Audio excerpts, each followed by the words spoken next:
Dalam hadis Nabi SAW sebut, ta'arraf ilallahi firraha.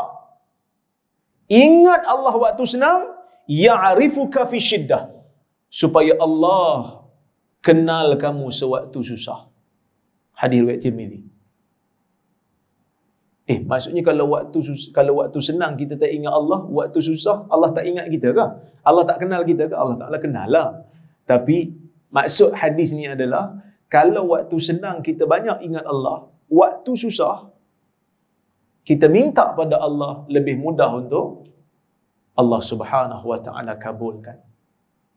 Lebih mudah untuk Allah Subhanahu wa Ta'ala kabulkan. Dalam hadis yang lain riwayat Tirmizi juga, Nabi SAW meriwayatkan, menyebutkan, man sarrahu ayyastajib Allahu lahu 'inda syada'id wal karb falyukthirid du'a fir raha. Siapa yang menggembirakan dia untuk Allah Subhanahu wa Ta'ala mustajabkan doa dia ketika mana dia susah dan ketika mana dia berada dalam keadaan sempit, maka perbanyakkanlah doa sewaktu mana dia berada dalam keadaan senang.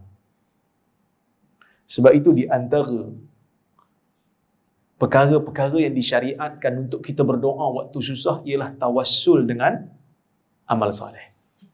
Tuan-tuan ingat lagi ada 3 orang, ada kisah yang Nabi SAW cerita 3 orang tu kan, yang bila berjalan, tiba-tiba dia orang masuk dalam gua dan pintu gua tertutup. Hadis ni ma'ruf. Biasa siapa yang melazimi kuliah dia akan dengar lah hadis ni. 3 orang tu dia masuk dalam gua, tiba-tiba pintu gua tu tertutup. Tak ada siapa yang boleh menyelamatkan dia orang daripada dalam gua tu melainkan Allah. Jadi seorang-seorang pakai berdoa. Masa doa sebut amal soleh yang dia orang lakukan sewaktu dia orang berada dalam keadaan senang. Kan? Jadi cuba bayangkan kalau satu ketika Allah Subhanahu wa Ta'ala letakkan kita dalam situasi yang susah. Bayangkan Allah Ta'ala letakkan kita dalam satu situasi yang susah. Kalau kita nak berdoa, orang kata kat kita, waktu susah ni kita kena tawassul dengan amal soleh kita. Agak-agak tuan-tuan, ada tak amal soleh yang kita nak sebut sambil kita berdoa kepada Allah? Saya pernah melalui suatu ketika di mana bila saya nak tawassul dengan amal soleh, saya duk mikir, aku buat amal soleh apa? Amal soleh yang kita boleh guna untuk tawassul ni, tawassul dengan amal soleh ni dibenarkan secara sepakat ulama ahli sunnah wal jamaah. Maksud tawassul ni waktu kita berdoa, ya Allah, dulu aku pernah buat benda-benda ni, kalau aku lakukan ini betul-betul ikhlas kerana Engkau wahai Tuhan, tolonglah berikan aku kemudahan daripada kesusahan ini. Itu tawassul dengan amal soleh. Saya Allah Ta'ala letak dalam satu situasi, tak tahu nak minta tolong kat siapa. Ada satu ketika tu lah, teringat hadis tu. Oh, kita boleh tawassul waktu ni. Masa tu saya fikir, aku buat amal soleh apa yang boleh kita sebut, yang boleh kita rasa Allah Ta'ala kesian kat kita pada waktu ni. Jenuh juga nak mikir, jenuh juga nak cari. Jadi sebab itu, di antara faedah zikir, bila kita selalu melazimi zikir, menghayati zikir dengan ikhlas, paling tidak bila susah, kita doa, Allah Subhanahu wa Ta'ala akan kesian dekat kita kerana kita ni sentiasa melazimi zikir. Bila Nabi SAW kata ta'arraf ilallah, kenal Allah. Kenal Allah ketika firraqa, ketika senang. Ma'rifah. Kenal ni ada 2.